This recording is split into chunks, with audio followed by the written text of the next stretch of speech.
আচ্ছা মা, সব থেকে খারাপ যুগ কোনটা?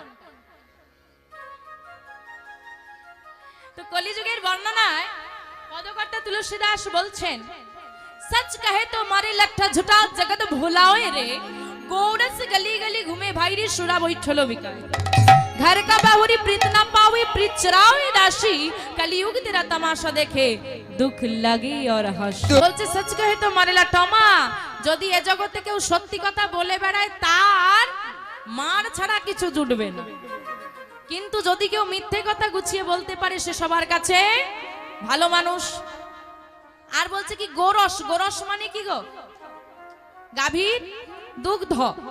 গাভীর দুগ্ধ গোয়ালা গলিতে গলিতে নিয়ে ঘুরবে, মানুষ নেবে না, সুরা বৈঠলো বিকায় রে, মানে মদের দোকান যদি জঙ্গলে নিয়েও বসে পড়ে ও কি আর গলিতে গলিতে আসতে হবে না, ওখানেই ভিড় জমবে। হ্যাঁ।